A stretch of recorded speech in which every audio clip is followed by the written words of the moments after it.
सभी साथियों को मेरा हाथ जोड़कर नमस्कार। प्रिय साथियों, गौतम वास्तु ज्योतिष में एक बार फिर से आपका बहुत बहुत स्वागत है। देखिए, हमने इससे पहले हस्तरेखा पर एक वीडियो बनाई थी जिसमें हमने अधिकतर चीज़ें बताने की कोशिश की थी। हमने ये वाली वीडियो बनाई थी, आप इसको चाहें तो देख सकते हैं हमारे YouTube चैनल पर।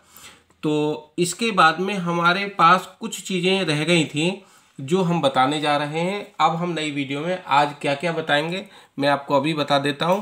देखिए, एक तो हम ये बहन भाई का बताएंगे कि बहन भाई की रेखाएं क्या होती हैं। संतान रेखा के बारे में भी हम नहीं बता पाए थे और कई सारी चीज़ें रह गई थी, तो उन चीज़ों को अब हम बताने जा रहे हैं। देखिए, आज हम संतान के बारे में, बहन भाई के बारे में और ये आपका राजयोग के बारे में और एक हमारा चित्त अशांत जो रहता है उसके बारे में बताएंगे। चित्त की अशांति क्या होती है और एक प्रेमी और प्रेमिका की रेखाएं कौन सी होती हैं। कल्पनाशील व्यक्ति कैसे होते हैं, कौन ज़्यादा केवल सोचते ही सोचते हैं, कर नहीं पाते हैं, और बीमारी के क्या संकेत होते हैं, मृत्यु के क्या संकेत होते हैं, इस विषय में आज हम आपको बताने जा रहे हैं। देखिए, शुरू करते हैं बिना किसी टाइम खराब किए। बस हाँ, एक बात कहना चाहेंगे कि अगर हमारी कोई भी बात अच्छी लगती है तो आप हमारे चैनल को सब्सक्राइब करें और हमारी वीडियो लाइक और शेयर भी किया करें। अगर आप हमें उत्साहित करेंगे तो हम आगे भी अच्छी वीडियो देते रहेंगे। देखिए, सबसे पहले हम लेते हैं संतान की रेखा। संतान की रेखा हमने यहाँ पे बताया था। इसमें दूसरे वाली वीडियो में आपको बता दें कि हमने यहाँ चंद्र पर्वत बताया था। इस जगह पे चंद्र पर्वत बताया था।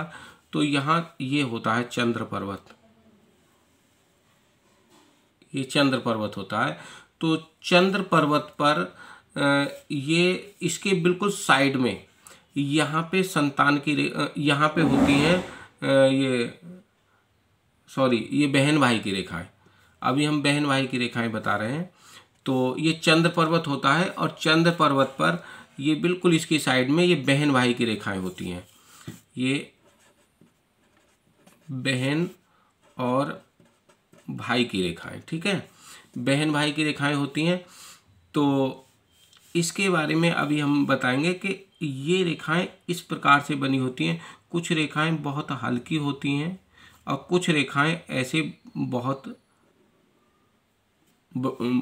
थोड़ी मोटी होती हैं। तो जो हल्की रेखाएं होती हैं वो बहन की रेखाएं होती हैं और जो मोटी रेखाएं होती हैं वो भाई की रेखाएं होती हैं। और इन रेखाओं में जितना गैप होता है वो गैप उन दोनों के जन्म में गैप होता है, यानी कि उन दोनों की आयु में उतना अंतर होता है। जैसे अगर 2 साल का गैप है तो इन दोनों रेखाओं में कम गैप होगा, और अगर ज़्यादा साल का गैप है तो रेखाएं ज़्यादा दूर दूर होंगी। इसी बीच में कभी कभी देखा गया है कि इस तरह की कुछ रेखाएं ऐसे करके होती हैं, या कुछ रेखाएं ऐसे करके और ऐसे करके ऐसे होती हैं, या ऐसे क्रॉस बना होता है। तो वहाँ पे क्या होता है, वहाँ पे उस व्यक्ति का जो बहन भाई है वो वहाँ पे वो जीवित नहीं रहते हैं, या तो कम आयु में या अधिक आयु में। वो उनकी स्वयं की रेखा बताएंगी कि कितनी आयु में वो ख़त्म होंगे, लेकिन वो व्यक्ति, उसके बहन भाई जीवित नहीं रहते हैं। जो रेखाएं कटी फटी होती हैं या उन पे क्रॉस होता है, और जो रेखाएं सीधी होती हैं, स्पष्ट होती हैं, मोटी होती हैं, वो भाई की होती हैं, और जो हल्की होती हैं वो बहन की होती हैं। और अब हम शीघ्रता से आपको संतान रेखा बताने जा रहे हैं। देखिए, संतान रेखा ये होती है, यहाँ पे हमने शुक्र पर्वत बताया था, और इस शुक्र पर्वत पर कुछ रेखाएं। अच्छा, यहाँ पे हम बहन भाई की रेखा की एक बात बता दें कि हमको जो आयु देखनी है तो इधर से देखनी है, कि यानी कि इधर साइड से उनकी आयु शुरू होती है। बड़ा भाई बहन इधर होगा, उससे छोटा इधर होगा, उससे छोटा इधर होगा, उससे छोटा इधर होगा, ऐसे इनका क्रम चलता चला जाएगा। अच्छा, अब हम चलते हैं यहाँ पे संतान रेखा की तरफ। तो संतान रेखा में क्या होता है, सेम इसी प्रकार से जैसे बहन भाई की होती हैं, ये यहाँ पे मान लीजिए ये थोड़ी मोटी रेखा है, और तो मोटी रेखा ये पुत्र की होती है, और अगर बहुत बारीक सी रेखा है, ऐसे करके बहुत बारीक सी रेखा है, तो ये पुत्री की रेखा होती है। और सेम वही बात कि यदि इनके बीच में कोई रेखा ऐसी टूटी कटी फटी है, तो ये यहाँ पे या तो एबॉर्शन होता है, या फिर कुछ आयु के बाद बच्चा ख़त्म होता है, वो उसकी स्वयं की जो उसकी हस्तरेखा है उससे पता चलेगा। तो इस प्रकार से आप संतान रेखा के बारे में देख सकते हैं कि संतान हमारी कैसी होगी, बेटा होगा, बेटी होगी, या कितनी हमारी संतान ऐसे करके मान लीजिए क्रॉस है, या ऐसे करके ऐसे बना हुआ है, तो ये संतान ख़त्म हो जाया करती हैं और ये जीवित नहीं रहती हैं। और मैं आपको बता दूं इसके बारे में, जो ये संतान रेखा आपको देखनी है, ये आपको इधर से देखनी है, ये आपको इस साइड से देखनी है। अगर यहाँ से यहाँ तक अधिक गैप है, तो जैसे मैंने करीब इसमें गैप दिखाया है, तो ये कम से कम 5 से 7 साल का गैप है, 5 साल तक का गैप ये है। अगर इतना दूर जाके रेखा यहाँ से बनती है तो ये इतना गैप हो जाता है। ये यहाँ पे अंगूठे का एक वो होता है, एक निशान होता है अंगूठे का, यहाँ से लास्ट वाला, इससे हमको ये देखना होता है कि इससे कितनी दूर जाके बनती है। अब मान लीजिए अंगूठे का निशान ये है, तो हमारा पर्वत जो है ये यहीं से स्टार्ट हो जाएगा, ये पर्वत हमारा यहीं से स्टार्ट हो जाएगा, ये यहीं से स्टार्ट हो जाएगा पर्वत, ठीक है। तो अगर ये यहाँ से अगर अब हम इसको नापें तो ये बहुत ज़्यादा दूर हो जाती है, ये करीब करीब 14 वर्ष का योग बना देती है, करीब जिन लोगों के 12-14 वर्ष बाद संतान होती है, ऐसा योग बन जाता है। और अगर हमारा जैसे यहाँ से पर्वत स्टार्ट होता है, ये रेखा यहाँ तक आ जाती तो फिर कम होता। अब हम इसको काट देते हैं, हमारा पर्वत यहीं से शुरू है, और मान लीजिए हमारी रेखाएं यहाँ पे हैं, यहाँ रेखा बन जाती है, तो ये पुत्र का योग बन जाता है मुश्किल से 4 साल के बाद, विवाह के 4 साल के बाद ये इधर से बनेगा, ठीक है। तो ये हमने संतान के बारे में बताया कि संतान रेखाएं क्या होती हैं। वीडियो आप जब पूरी देखेंगे तो आपको पूरा हर चीज़ अच्छी तरह समझ में आएगी, और समझाने की हम कोशिश भी करेंगे, इस तरीके से अलग अलग रंग से भी बता रहे हैं। अच्छा, इसके बाद में अब हम आपको बताते हैं बहुत शीघ्रता से एक राजयोग। राजयोग के बारे में हम कई बार बता चुके हैं, बहुत लोग बताते हैं, लेकिन हम फिर भी बता दें एक बार कि ये हमारा एक रेखा होती है, ये स्टार्ट इधर से होती है, स्टार्ट इधर से होती है, मणिबंध से स्टार्ट होती है और यहाँ तक आती है, ठीक है। तो ये राजयोग के लिए बहुत प्रबल रेखा होती है, और इसमें एक रेखा होती है सूर्य रेखा, ये रेखा हमारी इधर से स्टार्ट होती है, और अगर इस रेखा की सपोर्ट मिल जाए इसमें, यानी कि ये रेखा भी हाथ में हो, तो उसका प्रबल राजयोग होता है, उसे ख्याति भी मिलती है और उसका भाग्य भी साथ देता है, और वो व्यक्ति कोई बहुत बड़ा नेता और या बहुत बड़ा कोई मंत्री, प्रधानमंत्री, मुख्यमंत्री वगैरह ऐसे लोग बनते हैं। और आईएएस वगैरह के हाथों में भी जो अच्छे होते हैं, उनसे वैसे ऊपर के लेवल की रेखाएं हैं ये, तो उनके हाथ में भी ये रेखाएं देखी गई हैं, और ये रेखाएं उतनी नहीं होती हैं उनके हाथों में, क्योंकि उन्हें यश और या ख्याति उनकी बराबर नहीं मिलती है, तो इसलिए आईएएस वाले हाथ में ये कम होती है, ये रेखाएं मिल जाती हैं आईएएस पीसीएस के हाथ में, ठीक है। तो अब हम शीघ्रता से आगे बढ़ते हैं, तो हम एक और रेखा लेते हैं। अब लेते हैं हम एक प्रेमी प्रेमिका की रेखाएं।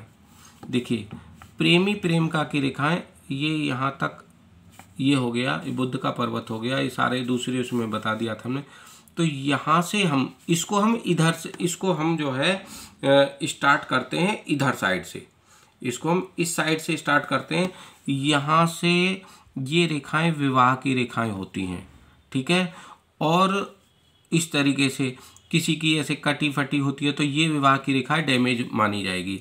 और अगर कहीं स्पष्ट रेखा है, मान लीजिए यहाँ पे है, तो ये रेखा बिल्कुल ठीक है और ये विवाह की रेखा है। और ये रेखा मैं आपको बता दूं, ये जैसे जब यहाँ पे आपकी हार्ट लाइन बनती है तो हार्ट लाइन के यहाँ से हम गिनते हैं। अगर ये वाली विवाह की रेखा इस लाइन के और इस लाइन के बिल्कुल बीचों बीच में है तो ये ठीक 25 साल में, ये 50 साल माना जाता है, 25 साल में उसका विवाह हो जाएगा। अब हम प्रेमी प्रेमिका पे आ जाते हैं। यदि इसके बीच में कुछ बारीक बारीक सी रेखाएं इस तरीके से होती हैं, इस तरीके से छोटी छोटी रेखाएं होती हैं, तो ये रेखाएं प्रेमी अथवा प्रेमिका की रेखाएं होती हैं। जो स्त्री हैं उनके लिए प्रेमी और जो पुरुष हैं उनके लिए प्रेमिका की रेखाएं होती छोटी छोटी। तो अगर इसके बीच में एक आध रेखाएं हैं तो वो उसके प्रेमी और प्रेमिका माने जाएंगे, और ये आप देख सकते हैं। अब हम इसके बाद में आते हैं एक और दूसरी रेखा पर। ये देखते हैं हम एक कल्पनाशील व्यक्ति होते हैं। कुछ लोग बहुत ज़्यादा सोचते हैं, कर कुछ नहीं पाते, तो उनका क्या होता है, ये हमारा अंगूठा हो गया, अंगूठे का नाखून हो गया, और उन लोगों का ये अंगूठे का आगे वाला भाग ये ज़्यादा बड़ा होता है, इतना बड़ा होता है, ये पीछे वाला छोटा और ये आगे वाला बड़ा, और ये अंगूठा उनका बहुत हद तक मुड़ जाता है। वो लोगों का अंगूठा ये यहाँ तक मुड़ के यहाँ तक पहुँच जाएगा, यहाँ तक कि कुछ लोगों का तो ये अंगूठा इतना भी मुड़ जाता है।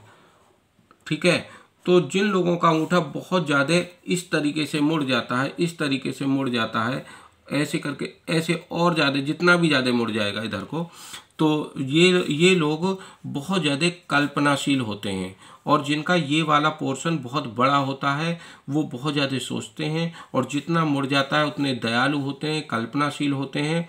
और जिनका ये पोर्शन बहुत बड़ा होता है वो सफलता कम प्राप्त कर पाते हैं, क्योंकि सोचते ज़्यादा, कर नहीं पाते हैं, और दया की भावना बहुत ज़्यादा होती है। तो ये चीज़ पे थोड़ा सा ध्यान दे सकते हैं आप। ऐसे लोगों को थोड़ा सा चंद्रमा का उपाय करना चाहिए, माता के चरण स्पर्श करें वो लोग, और सफ़ेद यानी कि सफ़ेद वस्तुओं का सेवन करें, खीर वगैरह का सेवन करें, सफ़ेद वस्त्र पहने, और इसके अलावा भगवान शिव की पूजा भी कर सकते हैं। अच्छा, अब इसके बाद में हम एक चीज़ और बताते हैं आपको। देखिए, इसके बाद में हम बता रहे हैं आपको, एक अशांति वाली रेखा होती है। अशांति क्या होता है कि जब हमारे हाथ में बहुत सारे योग हों, बहुत सारी रेखाएं हों, लेकिन वो रेखाएं, जैसे ये मस्तिष्क की रेखा हो गई, यहाँ से ये मस्तिष्क की रेखा हो गई, और ये यहीं से आपकी आयु की रेखा हो गई। अब रेखाएं तो हमारे हाथ में सारी हों, अब वो ऐसे कटी फटी हों, इन पे ऐसे निशान बन रहे हों, ऐसे हो रही हों, ये हों, टूट रही हों, हल्की हल्की हों, जगह जगह ऐसे जाल से बन रहे हों, इस तरीके से हल्का हल्का कोई रेखा कहीं बन रही है, कोई रेखा कहीं, ये अशांत चित्त की ओर संकेत करती हैं। ऐसे व्यक्ति बहुत ज़्यादा शांत होते हैं, वो बहुत सारी योजनाओं पर काम कर रहे होते हैं, और योजनाएं उनकी फिर भी पूरी नहीं होती हैं। तो ये अशांत चित्त की है, उनके बहुत सारे योग बनेंगे, वो कहेंगे देखो मेरा तो ये भी योग बन रहा है, मेरा तो ये भी योग बन रहा है, लेकिन वो योग बनते नहीं, वो सारे योग कट जाते हैं। तो ये अशांत चित्त की रेखाएं, यानी कि जितनी ज़्यादा और हल्की फुल्की जाल जैसी रेखाएं हाथ में होंगी वो अशांत चित्त की रेखाएं। ऐसे लोगों को मेडिटेशन करना चाहिए बहुत ज़्यादा, और उनको बहुत एकाग्रचित्त से ध्यान योग वगैरह करना चाहिए, और चंद्रमा की चीज़ें, सफ़ेद चीज़ों का सेवन करना चाहिए, माता के चरण स्पर्श करना चाहिए। जो लोग प्रसिद्धि प्राप्त करना चाहते हैं उन लोगों को पिता के चरण स्पर्श डेली करने चाहिए, और जो लोग बहुत ज़्यादा धन दौलत चाहते हैं उन्हें अपनी पत्नी से व्यवहार अच्छा रखना चाहिए। तो बुद्धि चाहने वालों को अपनी बहन से और बुआ से संबंध बहुत अच्छे रखने चाहिए, वगैरह वगैरह। इस तरीके से बहुत सारी चीज़ें हैं, ये हम पहले भी वीडियो में बता चुके हैं। अब हम दूसरी तरफ आते हैं, बीमारी और मृत्यु का संकेत। देखिए, बीमारी क्या होती है और मृत्यु का संकेत क्या होता है, इसको और बता देते हैं बस, और इसके बाद वीडियो का एंड करते हैं। देखिए, बीमारी देखने के लिए क्या होता है कि ये रेखाएं, जैसे हमारी हार्ट लाइन है, हार्ट लाइन पे कहीं ऐसी लाइन बन रही है और ऐसे कहीं लाइन बन रही है, या क्रॉस कहीं लग रहा है, तो ये हमारे हार्ट अटैक का संकेत करता है। या ये मिट रही है, कहीं कहीं बहुत हल्की हो गई है, तो या इस पे कोई जाल जैसी चीज़ बन गई है, तो ये हमारे, या फिर कोई पीला धब्बा आ गया है, काला धब्बा आ गया है, तो ये हमारे बीमारी का संकेत देती है हार्ट लाइन पे। मैं बहुत ज़्यादा डिटेल में इसलिए नहीं जा रहा हूँ, मैं आम व्यक्तियों के लिए चीज़ें ज़्यादा बनाता हूँ ताकि कोई भी अपने हाथ में देख सके। ऐसे ही अगर ये हमारी आयु रेखा है, आयु रेखा पर हमारे कुछ क्रॉस हैं इस तरीके से, या हमारी ऐसे लाइन है, तो हमारी बीमारी का या बहुत हल्की हल्की रेखाएं हो जाती हैं, टूट फट जाती हैं, जाल जैसा बन जाता है, और या फिर इस तरीके से ऐसे करके ऐसे बन जाता है, तो ये हमारे बीमारी का संकेत होता है। यहाँ पे हमें सचेत रहने की ज़रूरत होती है। ऐसे ही मस्तिष्क, यहाँ एक्सीडेंट वगैरह के योग बनते हैं, और मस्तिष्क लाइन में अगर इसी तरह के संकेत होते हैं तो उसमें ब्रेन हेमरेज के या माइंड में कुछ बीमारी के या दर्द के या बहुत बड़ा कुछ ऐसा योग है, बहुत ज़्यादा क्रॉस वगैरह बना हुआ है, काले तिल धब्बे बने हुए, तो कैंसर तक का योग बन जाता है। तो ये सारी चीज़ें ध्यान देने की होती हैं, लेकिन इसमें बहुत ज़्यादा आपको देखना क्या है कि जब हमारी हार्ट लाइन पे भी उसी आयु में कोई निशान बना हुआ है, मान लीजिए यहीं पे हार्ट लाइन पे निशान है, और इसी आयु में जाके हमारा मस्तिष्क लाइन पे भी क्रॉस का निशान है, और इसी आयु पे जाके हमारा क्या कहते हैं, आयु वाली रेखा पे भी क्रॉस का निशान है, मान लीजिए ये और ये, तो यहाँ इस व्यक्ति की इस आयु में निश्चित तौर पर मृत्यु हो जाएगी। और यदि इसका एक चीज़ पे निशान है और दूसरे पे मस्तिष्क पे नहीं है, आयु पे नहीं है, तो इसको हार्ट अटैक होगा, बच जाएगा। यदि मस्तिष्क पे है तो माइंड में कोई प्रॉब्लम होगी, और हार्ट में नहीं है तो हार्ट भी ठीक काम करेगा, आयु भी ठीक काम करेगी, बच जाएंगे। और यदि केवल आयु में है तो एक्सीडेंट वगैरह होगा, और आपका माइंड और आपका यानी कि माइंड और आपका हृदय सही काम करेगा तो बच जाएंगे। जब तीनों पर इस तरह के संकेत मिलते हैं तो मृत्यु का योग होता है। एक चीज़ और बता दूं, मृत्यु से पहले जो हमारी रेखाएं हैं वो काली पड़नी शुरू हो जाती हैं, और ये 6 महीने से संकेत दे देती हैं, और धीरे धीरे ये काली पड़ती जाती हैं, और यहाँ तक कि जब क्या कहते हैं, जब मृत्यु का समय निकट होता है तो ये बहुत ज़्यादा काली हो जाती हैं। ये थोड़ा सा देखा जा सकता है, और उस व्यक्ति को डरावने सपने बहुत आते हैं।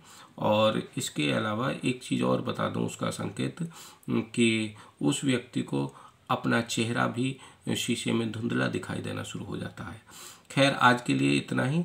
आप स्वस्थ रहें, मस्त रहें। इसी के साथ मैं वीडियो समाप्त करता हूं।